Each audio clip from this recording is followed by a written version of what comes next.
पहिला शमूएल अध्याय 27। दावीद आपल्या मनात म्हणाला, मी कोणत्या तरी दिवशी शौलाच्या हातून मरणारच, तर फलिष्त्यांच्या देशात पळून जावे यापेक्षा दुसरा चांगला उपाय नाही। अशाने शौल माझ्या संबंधाने निराश होऊन इस्रायल देशाच्या कोणत्याही प्रांतात माझा यापुढे शोध करणार नाही। याप्रमाणे मी त्याच्या हातून सुटून जाईन। तेव्हा दावीद आणि त्याच्या बरोबरचे 600 लोक निघून गथचा राजा माओक पुत्र अखीश याचकडे गेले। दावीद व त्याचे लोक आपापल्या परिवारांसह गथात अखीशाच्या जवळ राहिले।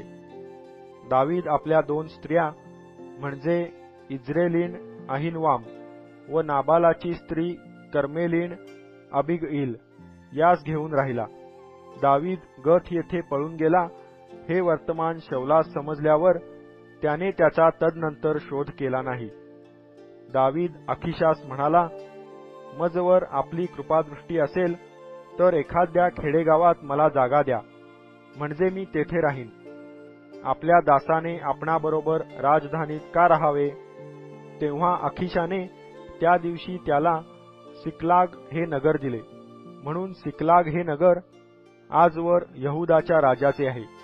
फलिष्त्यांच्या देशात दावीद जाऊन राहिल्यास पुरे 1 वर्ष 4 महिने झाले।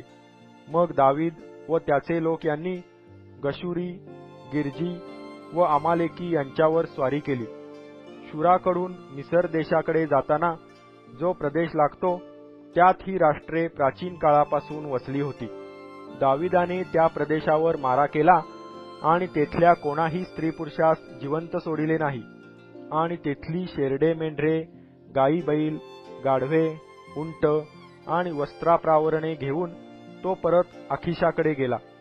अखीशाने विचारले, आज तू कोणावर स्वारी केली? दावीद म्हणाला, यहुदाचा दक्षिण प्रांत, यरहमेल्यांचा दक्षिण प्रांत व केन्यांचा दक्षिण प्रांत यावर। दावीदाने गथ येथे आणावयास कोणी स्त्री किंवा पुरुष जिवंत ठेविला नाही। तो म्हणाला, त्यांना आणले असते तर दावीदाने असे असे केले अशी त्यांनी आमची चहाडी केली असती। तो फलिष्त्यांच्या देशात राहिला तोपर्यंत त्याचा असाच क्रम चालू राहिला। अखीशाने दावीदाच्या बोलण्यावर भरोसा ठेवून म्हटले, याने इस्रायल लोकास आपला अगदी वीट येईलसे केले आहे, तर आता हा निरंतर आपला दास होऊन राहील।